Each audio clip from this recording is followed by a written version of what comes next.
even when you look at your body anatomically, there's no one particular cell or one particular tissue or one particular organ that you know, louds itself as, you know, the shit, so to speak, right? And when we consider that, you know, because even when a cell does feel like it is the most important thing or a tissue, you know, what happens is disease occurs. And one of the most infamous diseases that we understand that exist in the body is cancer.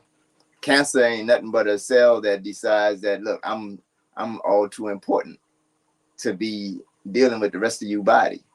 And so it multiplies itself more. Anyway, that's another conversation. The the importance of doing for self and seeing others as part of yourself or part of ourselves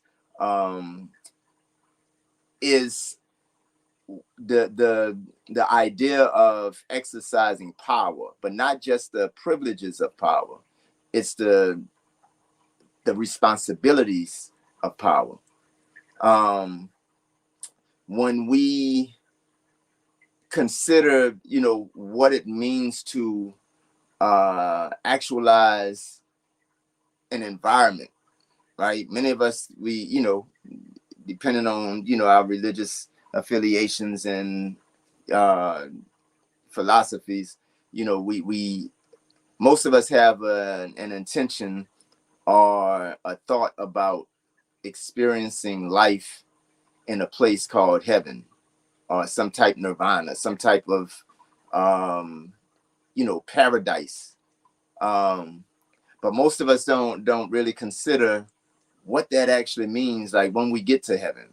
So we don't practice the things, you know, in this life that we understand and, you know, physically recognize. We don't practice the things that we think we would have to do in heaven, because we think that heaven is this magical space or this magical occurrence that brings us into another realm of existence or another reality of existence. Most of us think that we're going to, you know, sit on some rocks somewhere and, you know, like just flap our wings, you know what I'm saying? While we are, you know, watching, you know, whoever God or the angels or whatever, you know, bring us grapes and strawberries, you know, feed us milk and honey and things of that nature. But what the real of it is, in my estimation, my humble estimation, is that, you know, I got it out of, you know, the teachings of Elijah Muhammad, where it was always said to seek yourself in heaven at once, right? And then, you know, anybody familiar with the you know, the lessons and the gods and nerds of you know, the 5% nation, we understand that our cipher is our heaven. Like there's a post, not a post, there's a general order that says, take charge of this post and all temple property in view. So that means that anywhere and everywhere I go, if heaven does not exist, I have to make heaven.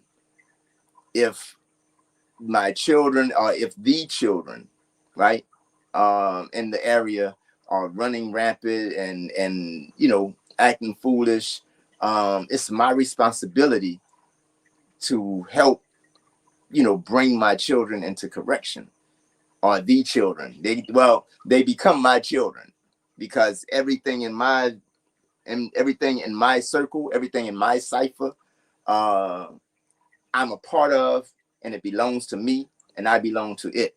So if anything out within my cipher does not look like me, then either I'm being a poor reflection of it, or it's being a poor reflection of me. And so you know, we take this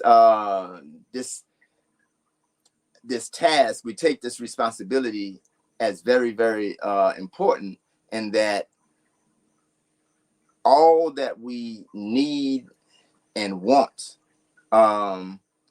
we decide based on our own values and our own standards. Unfortunately, we have been ostracized and alienated so much that we think that the value of things must be dictated by our enemies, or we've become envious of our enemies, of our oppressors. And so the things that they make, you know how they, some of, so I'll just say it. There used to be a saying, there's still a saying, that the white man's ice is always colder than the black man's.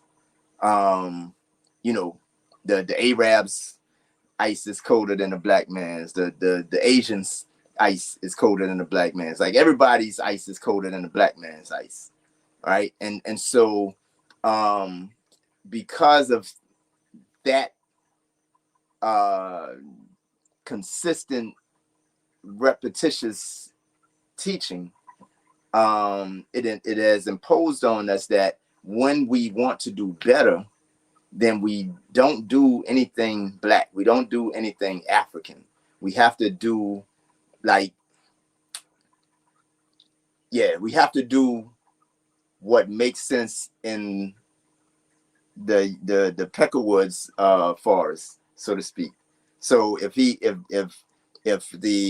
flyest car or the most valuable car is a Rolls Royce, then in order to be seen as, part of high society, you get a Rolls Royce. Very few of us consider, what about the mechanic, the shade tree mechanic on the block that takes care of, everybody's car. This cat has the knowledge, wisdom, and understanding to build a car himself if he had the proper resources. And then if we gave him the proper resources and he built the car, we would not want to drive his car because it does not have the name of whoever the Royce family is. And so all that full circle, just to say that, having the authority, the audacity, and power to actualize all of what we desire in life, that allows us as a family of people to be happy, right? They talk about these Jewels, those 12 Jewels: knowledge, wisdom, understanding, freedom, justice, and equality, food, clothing, shelter, and then love, peace, and happiness, right? The things to get us to that, we have to start to establish the extremes of it. We have to learn to be the masters of